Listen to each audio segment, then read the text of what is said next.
All right, hello everyone, and welcome on behalf of the College of Arts and Sciences. I am Clara Davison. I am an engagement officer in the College of Arts and Sciences, and I'll serve as your moderator today. So thank you so much for joining us for book club. Today we will discuss Invisible Man by Ralph Ellison, selected by Department of English leaders and faculty. So a big thank you to Adélékè, Adéẹ, Humanities Distinguished Professor in the Department of English and the Interim Chair of the Department of African American and African Studies, and Ryan J. Friedman, Professor and Vice Chair of the Department of English, for sharing their expertise with us today. So Lékè and Ryan will get started with some opening remarks about Invisible Man, and then we will open up the conversation to all of your questions and comments. So Ryan, take it away. Thank you so much, Clara. Thanks for having us and for putting this event together. I'm going to talk a little bit about Ellison's biography and then set up kind of one area of context for thinking about the novel that has been on my mind a lot lately. So, born in 1914 in Oklahoma City, Ralph Waldo Ellison was a lifelong lover of music and from a young age aspired to be a musician. A trumpet player who was drawn both to jazz and classical modes, he went to Tuskegee Institute, the famous historically Black college founded by Booker T. Washington, to study musical composition in 1933. In the summer of 1936, before the start of his senior year of college, Ellison left for New York to earn some money. And when that plan failed, important to note that it was the height of the Great Depression when this was happening, he made the fateful decision to simply stay. Although Ellison's father, an avid reader of literature, had named him after a famous philosopher and poet, Ellison had previously had no thought of becoming a writer. As I think I mentioned, his full name was Ralph Waldo Ellison. Once in Harlem, he began moving in high-powered intellectual circles where he met, among other mentor figures, the great African-American short story writer and novelist, Richard Wright, who was himself then on the cusp of major fame. Ellison quickly began to pen nonfiction articles, book reviews, and eventually short fiction. As he would later write, it seemed that this name that he once found puzzling, that had been given to him by a father whom he hardly knew, indeed prescribed a hidden fate, as if he was meant to be a writer all along. Ellison worked for the New York branch of the Federal Writers Project, a WPA program, in the late 30s and early 40s. He published frequently in socialist and communist-affiliated literary journals around that same time, too. For a long time, scholars had ignored Ellison's connections to the radical left. This was partly due to the fact that from the 1950s onward, Ellison himself tended to dismiss the idea that he ever had any real serious interest in Marxism, and readers applying a Cold War political lens to Invisible Man's representation of the fictional brotherhood tended to see a straightforward anti-communist allegory there. Scholars have only recently began to fully contend with Ellison's large body of published and unpublished work from this early career period, and in turn they started to reevaluate the extent and impact on Ellison's work of his early interest in radical politics. After a stint in the Merchant Marine during World War II, Ellison embarked on writing the debut novel that would become his masterwork, Invisible Man, beginning in 1945. Published in 1952, Invisible Man was something of an instant classic. It won a number of major awards, including the National Book Award, and established Ellison as one of the most prominent African-American novelists, and I would say generally public intellectuals of his time. I think that only James Baldwin seems to have eclipsed Ellison in this regard in that period of kind of the 50s to the 70s. The lengthy process of composing Invisible Man was a portent of things to come, as Ellison would never be able to publish a follow-up novel.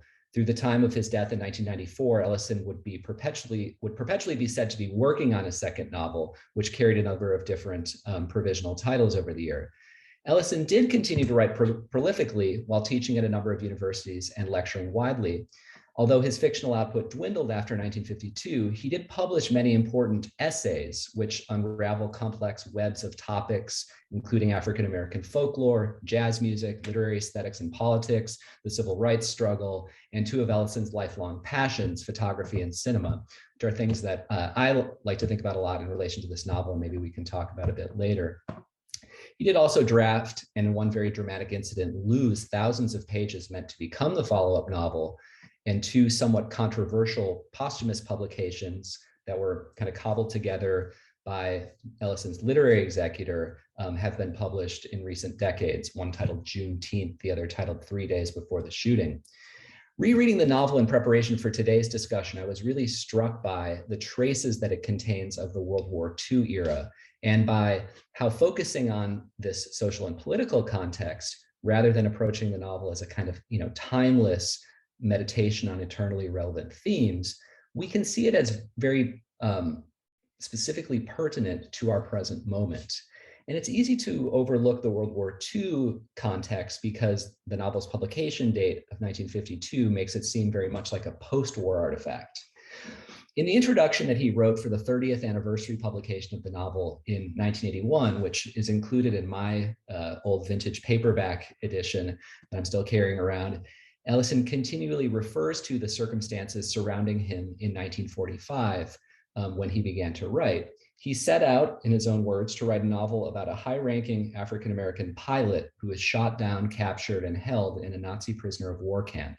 And this was just the latest in a series of fictional representations of Black World War II soldiers or pilots that Ellison had penned during this period.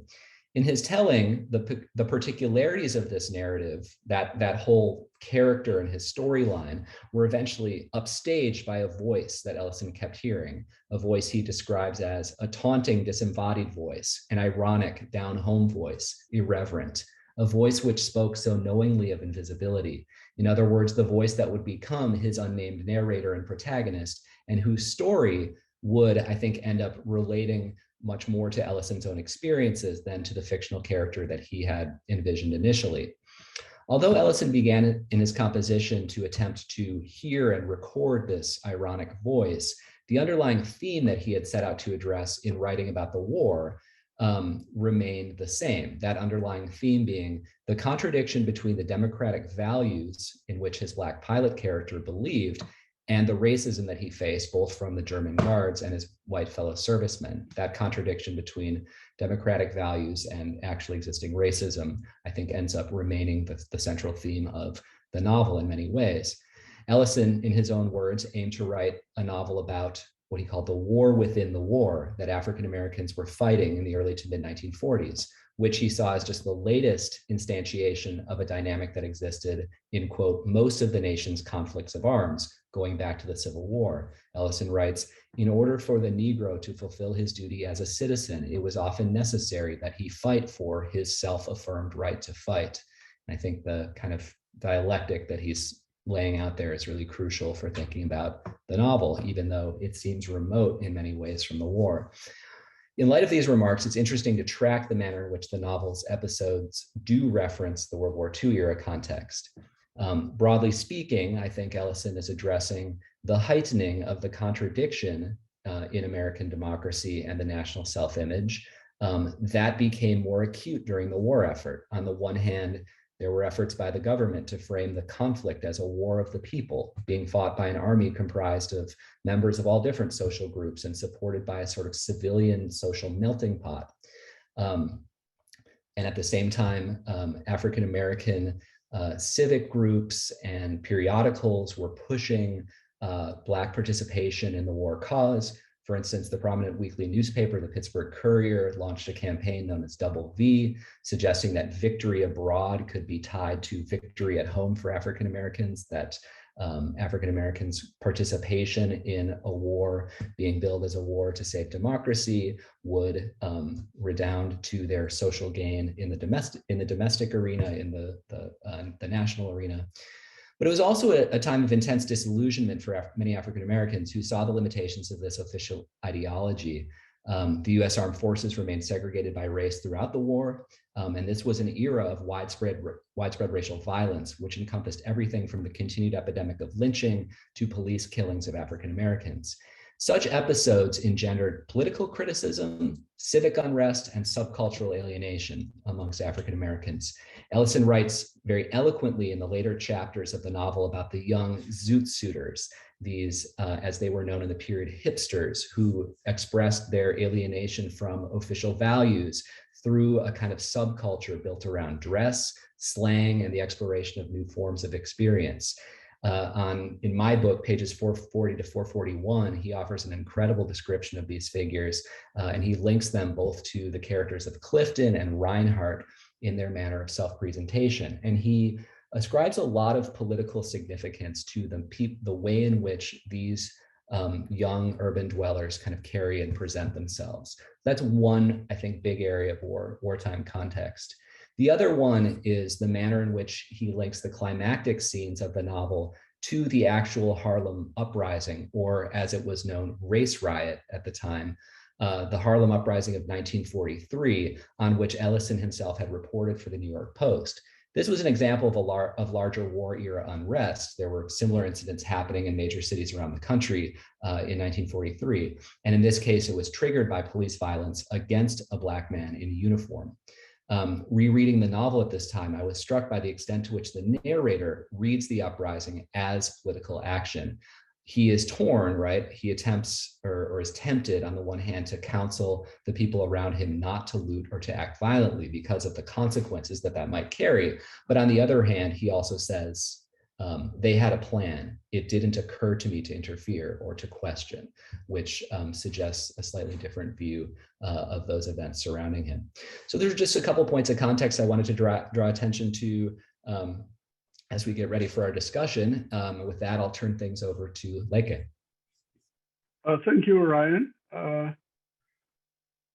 I will limit my introductory remarks to the issue of the individual in the story, especially that Ellison himself kept up the myth that the story has no reference, has no direct political reference to what was going on, which I'm glad you already fleshed out, that there's actually dialogue between the novel and the environment that surrounded it. I'll speak mainly, as I said, about the question of the individual. And these are two notions that are always referred to anytime I talk about the novel. We have this person, the narrator individual, who claims to be invisible. He's the one that calls himself invisible. He declares invisibility as his current status at the moment he writes, and that his invisibility is the culmination of his Black American itineraries, of his travels as a Black person, as American, across regions, within family, within political institutions, and also cultural institutions. In other words, his journeys through places that should make him more visible, in his own estimate, actually rendered him invisible at the end. And as he tells the story, invisible man cannot but become invisible. That's his destiny, as it were, given his experiences. That he cannot but become invisible, although he's the one who self-assigned himself the name invisible man, or the invisible person. The only person that can perceive the radically Black individual American as something that exists is the subject that has so declared that self-realization. That the only person who that can perceive the radically Black, he calls himself Black person. He is, but he also says it's invisible. But he's the one who names himself that. I think that's important, the issue of self-naming. According to the self-aware Black American individual, invisibility is the end and beginning. And I think that's a damning comment on the journeys he has gone through that produce invisibility at the end. The second issue that I would like to highlight is that on what I just said now is that he needs to be true to himself as an individual, as in a liberal society. To be free in a liberal society is to be true to yourself. And that self, this person says, is non-existent, is invisible. But on the other hand, we also see that that invisibility is a result of his processing the experiences he has gone through. So to be true to himself, he also has to be true to his other interactions, other journeys that he has gone through. In other words, to be an individual and to be true to oneself one has to respond to one's environment, including sections that are unresponsive and are treated in the most inhuman way that you can imagine. That's the problem. I believe the main problem the book addresses is two poles. On one hand, you have to be true to yourself, who you realize yourself to be at the point in your journeys, as free, not tethered to other things, as volitional. But on the other hand, you're also connected to those issues that led to the realization of that of volition. That's one part. The other element that I want to note, I would like to direct our attention, is the lasting impact of the book as a book among African-American writers particularly. And I refer to, and he also responded to many, many others. Ryan mentioned Richard Wright, whom he embraced and later condemned, like many other writers, male writers, competing male writers of that, black male writers of that generation, embraced Wright, then they will run away from him, and on his alleged ties to radical political movements, which they themselves are. But I'm referring to here to a 2001 novel, Percival Everett, titled Erasure. The main character in that novel is an experimental novelist. An experimental novelist who is the main character in the novel. And that main character, who is also a novelist, is called Thelonious Monk Ellison.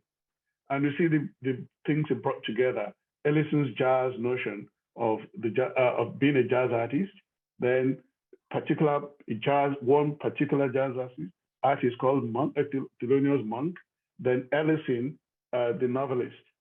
And this novelist who is a character within the novel, is a professor of creative writing at a prestigious California university. Professor Ellison is Black. Ellison in that book is Black in the conventional American sense, Black male. But this person, this novelist, is not quite sure that the ascribed identity matches his personal preferences. He's not good at basketball. That's the way he describes himself, Professor Ellison. Not good at basketball. His taste in music includes Gustavus Mahler. He went to Harvard, good at math, cannot dance, did not grow up in an inner city neighborhood, and not in the South, but he grew up in an affluent suburb of DC, loves Derrida's deconstruction. His grandfather was a doctor.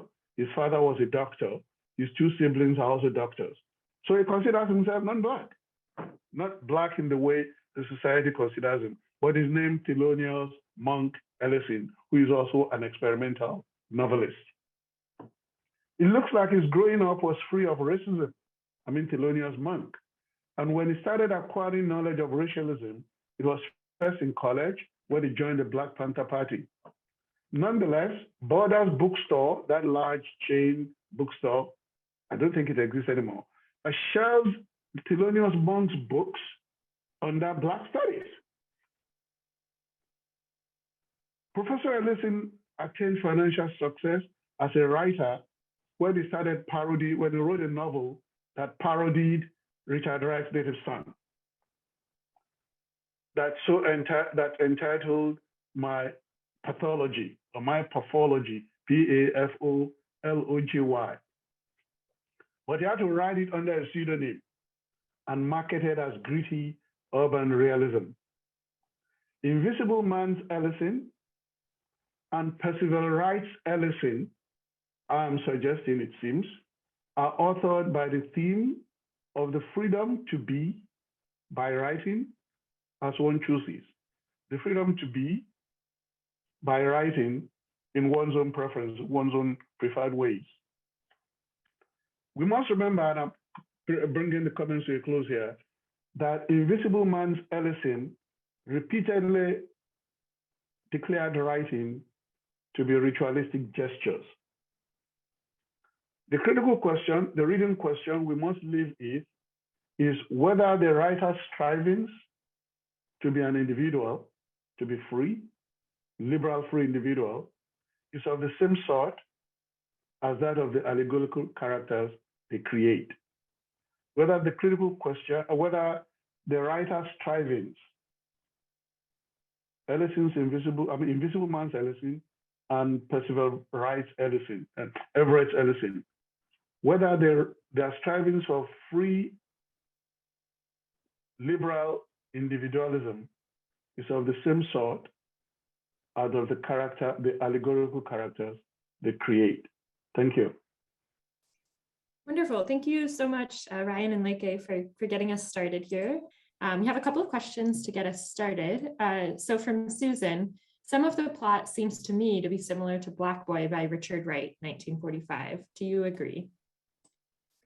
Yes, I think so. I will agree, especially the journey, the central plot, usually from the north to the south.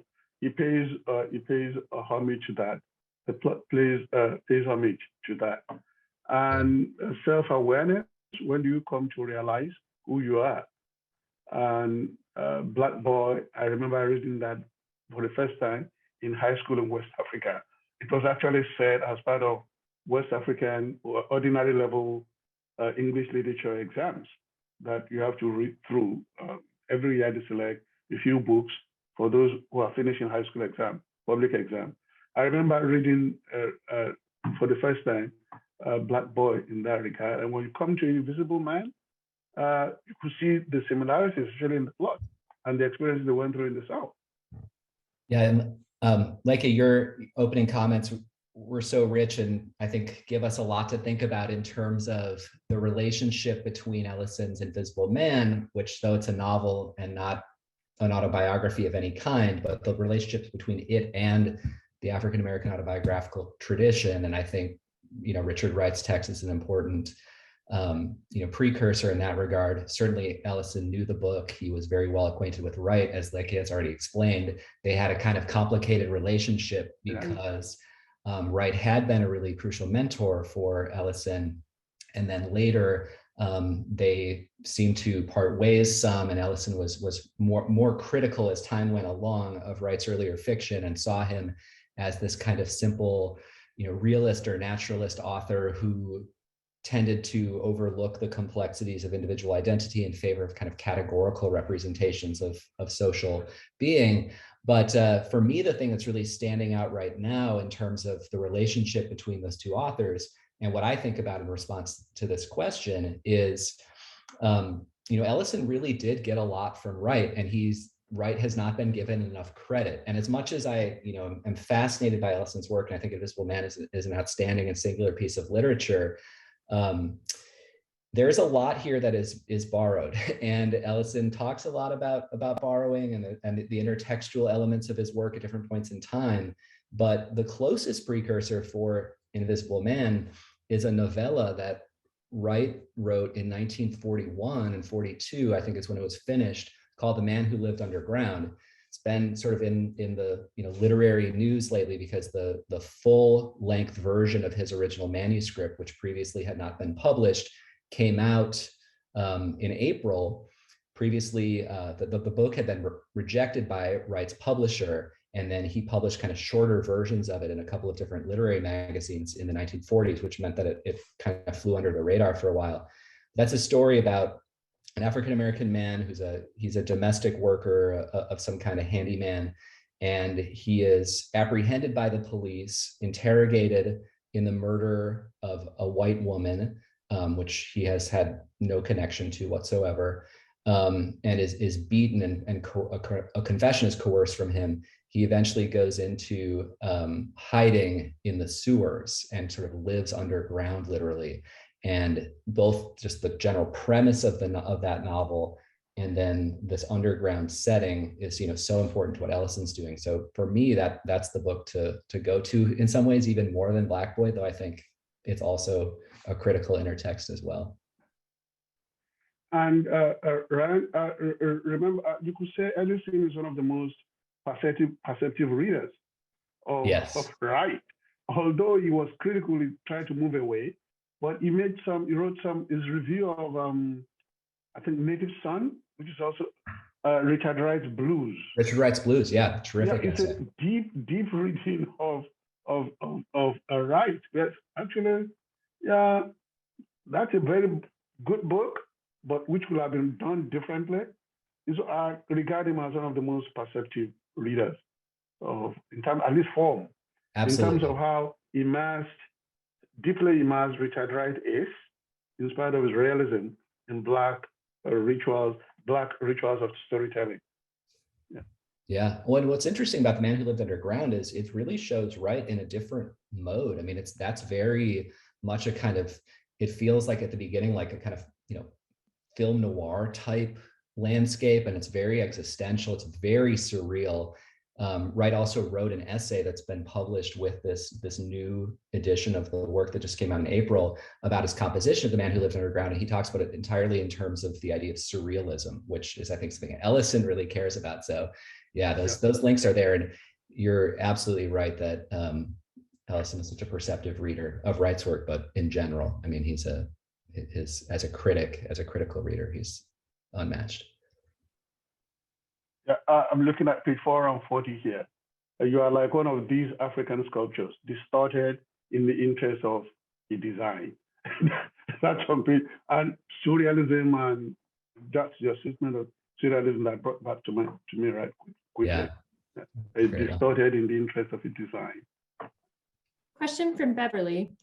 I found much of the novel to be disturbing, from the professor at Tuskegee who led the Invisible Man to believe that he was helping him to get a job in Harlem, to having to hide out in the end in a manhole to escape death. Your comments? Disturbing?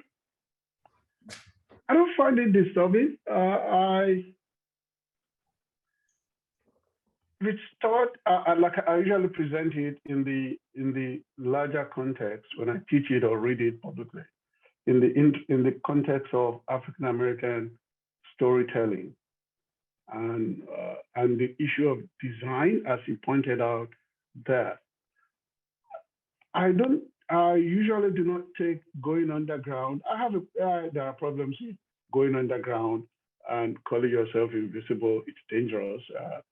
Is that on social death itself, which many people argue these days, that when you take yourself out of circulation completely, are you self-dissolving or self-realizing?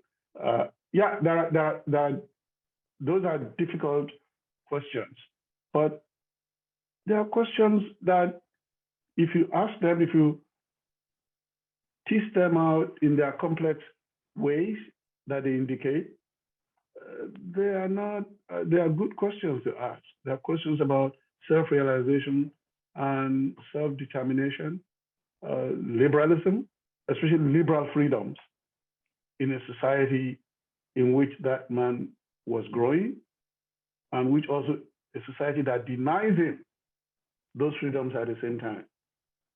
And the liberal freedoms articulated by that society itself claims, is actually based on the denial of those freedoms to Invisible Man.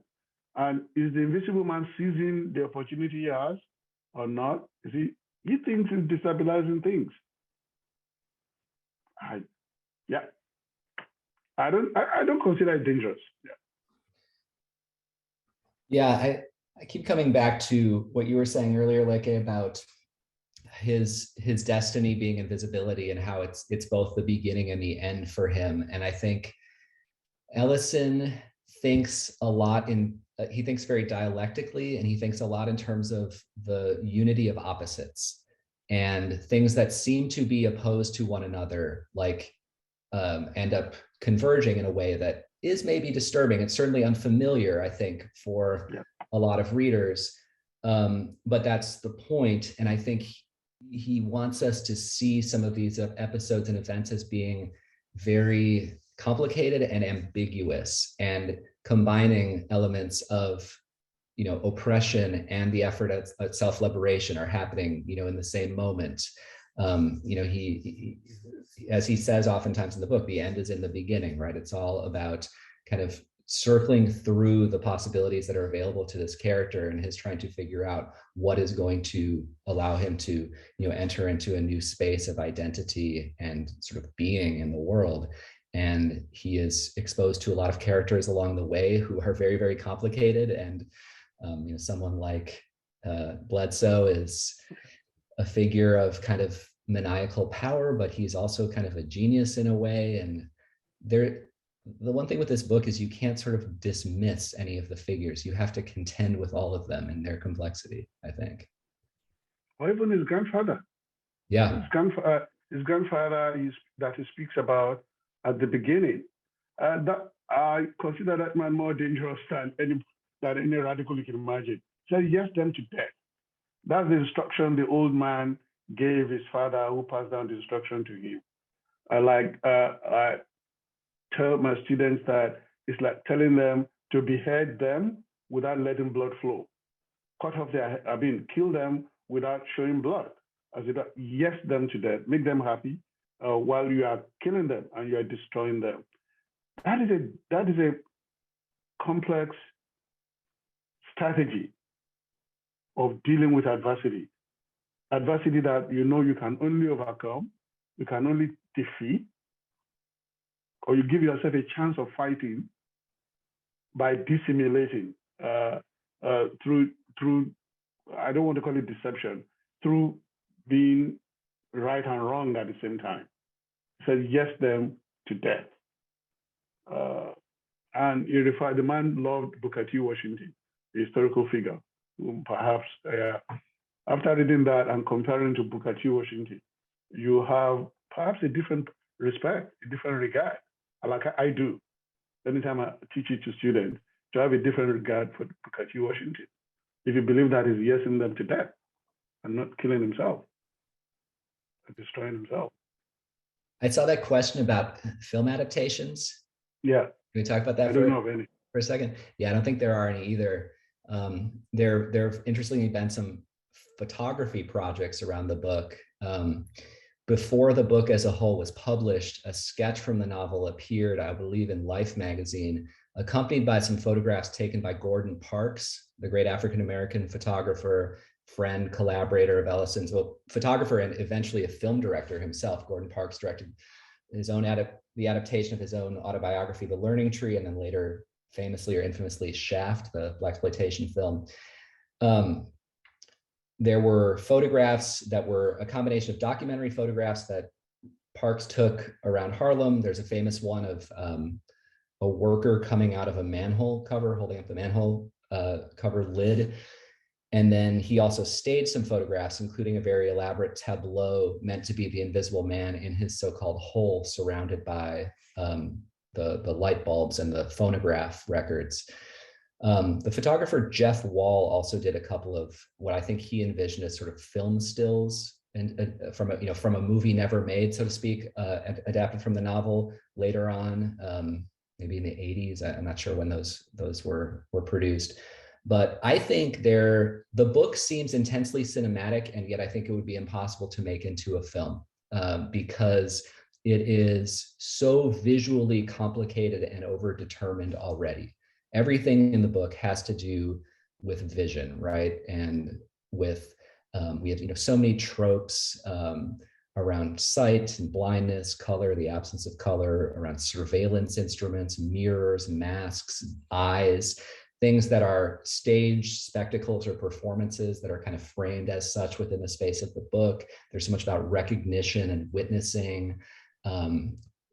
You could just go through chapter 5 alone and find one of these kind of images on every page that's in the section that's still set at the college. And I just think that it would be a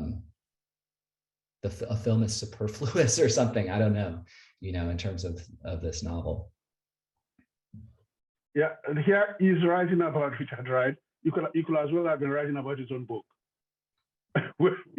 where he says autobiographical chronicle of personal catastrophe expressed lyrically. He's trying again to fix native son and black boy in the framework of black speech rituals. Agony of life, possibility of conquering it, toughness of spirit, falls short of tragedy. That's why I'm always hesitant to say it's dangerous. But they provide no solution, offer no scapegoat but the self.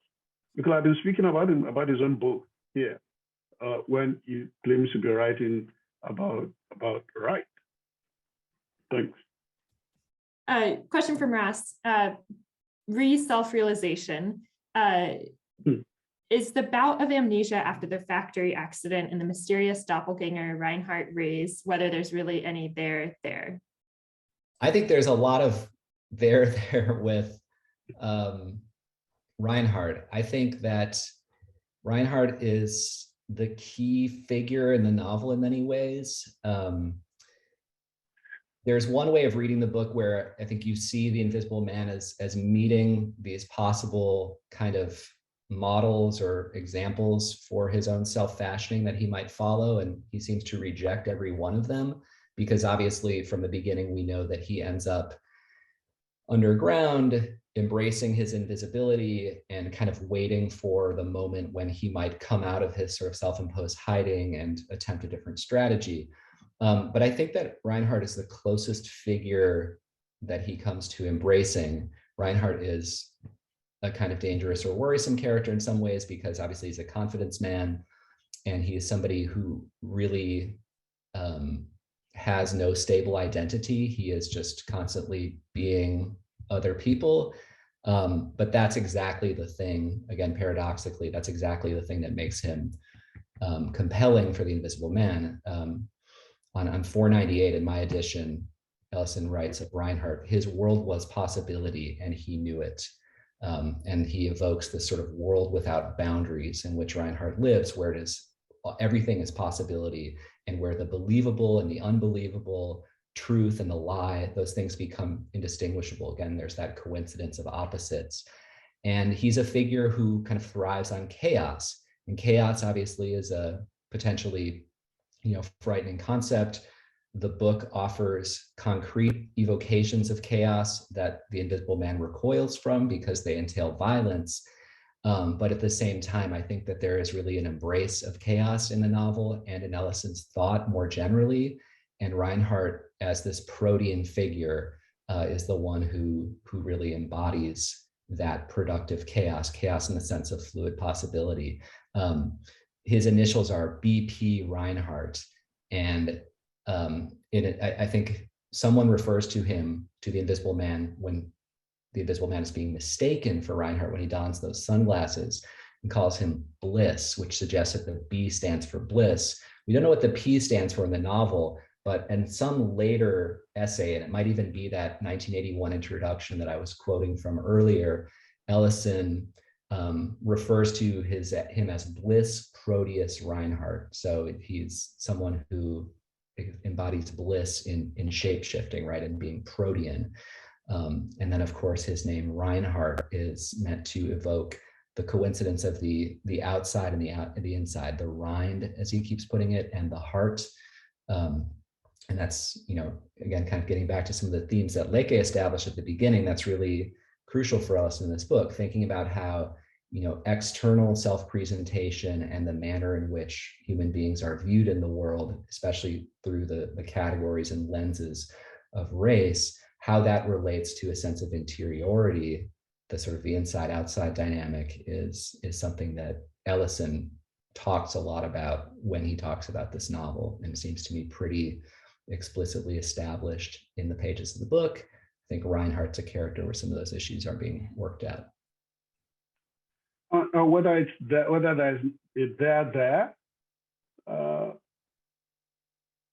I think the answer that this book will suggest to us is that it's yes and no. Black is, black ain't. That's what you had in the prologue, when you had that marijuana-induced experience of listening to jazz music.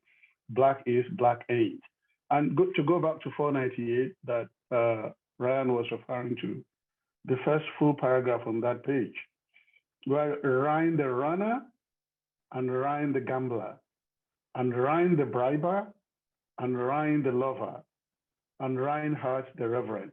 So you see, reverend, lover, briber, gambler, and runner are the same person. Could he himself be both Rind, R-I-N-D, and hurt? So they play with sounds there, the Rind and the hurt. What is real anyway? That's the next question. What is real anyway? But how could I doubt it? Okay, if you don't know what is real, then what's the point of doubting it? How can you doubt the real? He was a broad man, a man of parts who got around. Ryan had a rounder. It was true as I was true. His world was possibly as he knew it. His world was possibly as he knew it. He was a year ahead of me, and I was a fool. And then it goes on and on. And I have a note here in my old edition. He reminds me of a West African, the character who is both and good at the same time. And he's capable. Actually, he's not ultimate evil, and he's not ultimate good, and he does both. He's a perfect deconstructive figure of what to know and what you do not know, what is and what is not. And as they say, the question what is, at least I believe, I won't suspect that the description of Reinhardt I suggested. The question what is a bad question. When you say the question of isness, I mean, what is this? This book asks us to I believe, so yeah, that's a bad question to ask. To say what is, because you can never grasp it, as it were. Yeah. Especially the Reinhardt. Some of the themes and even mechanics, the unnamed first-person narrator of Invisible Man, seem like it is a forerunner to Fight Club by Chuck Palahniuk. Fair or unfair comparison in your view, and what other works would you say have been influenced by Ellison's Invisible Man? I refer to Black. I refer to Everett's Erasure earlier in part of one of those writers who responded to Ellison, especially the conflict, the interaction between Ellison and Wright as some sort of erasure. But the most lasting effect are those who criticize him, who criticize the individualism, many countless writers that came after, particularly poets of the 1960s, who thought that the Invisible Man is nameless. He left a collective movement for which he analyzed very well. Actually, I don't have any problem with him living the brotherhood, even beginning with the name brotherhood itself. And it's the criticisms that the book generates from those who do not like, who disagree with the radical individualism, if you could call it that, of the main character, that I think we'll see the most lasting effect of the book.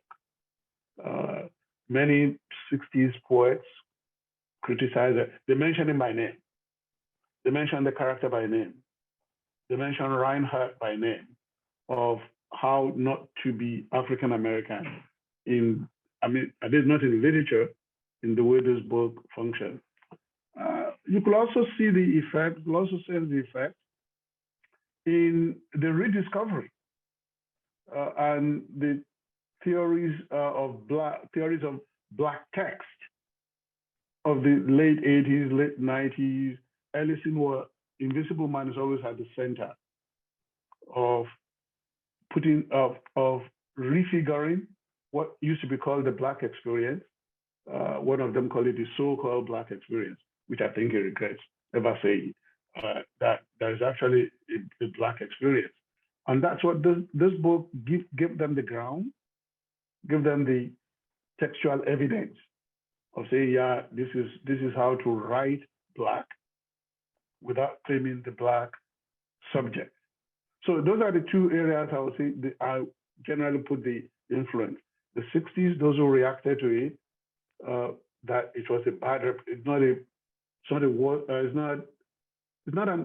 a model to emulate. And those who play with the kind of characters created. I'm thinking of Ishmael Reed, Mumbo Jumbo. Here, the black text itself, the black subject itself becomes a textual subject that in the end you don't find anything. It's a box within a box within a box within a box. And then at the end, poof, you don't see the subject at the end. So I think is a reaction to a rewrite of Invisible Man. It's been rewritten in many, many ways. I had some internet issues and I kind of fell off the meeting for a minute there. So I missed the setup of the question and kind of where you're going with that. But it sounds like the part at the end there caught my attention about kind of Ellison's reputation amongst like sort of the next generation of Black writers. And his later career is interesting because he seems to become kind of more conservative, using that with a small c, in his thought and in the way that he talks about literary aesthetics and politics and the way that he kind of presented himself. I think that he enjoyed to some extent the reputation that he had as this sort of, great American novelist and this key figure kind of in the Cold War era, where he was writing about individualism, and then that mapped really nicely onto these kind of like mythic or quintessential American themes, and he did lean into that a little bit, it seems to me, in a lot of his essays later on. Whereas I think Invisible Man, and the way that it thinks about individuality or singularity, is like kind of extremely radical and hard to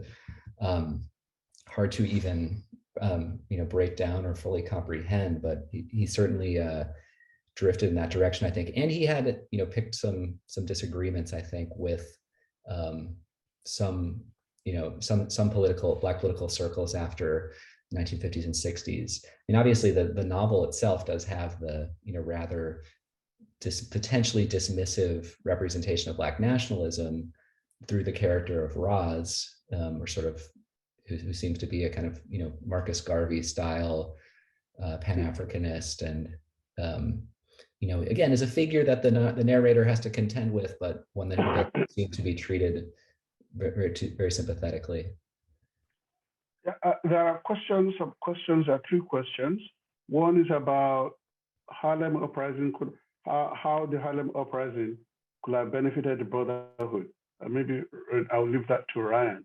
But I can respond to the one that asks about the ambiguity of the character of Reinhardt.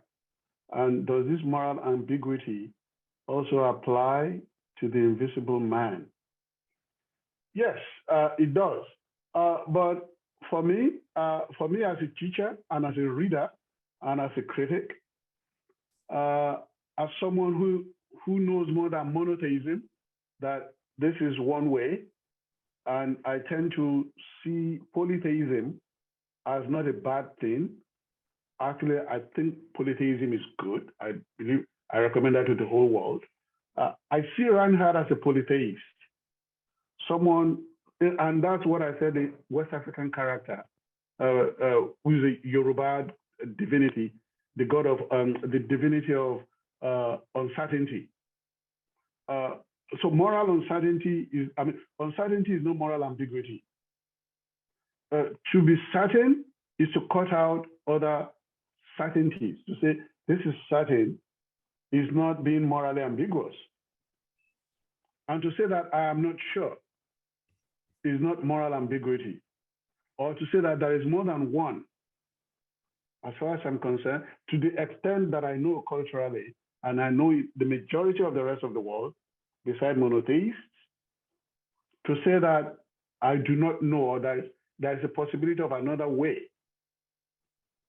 is not morally ambiguous.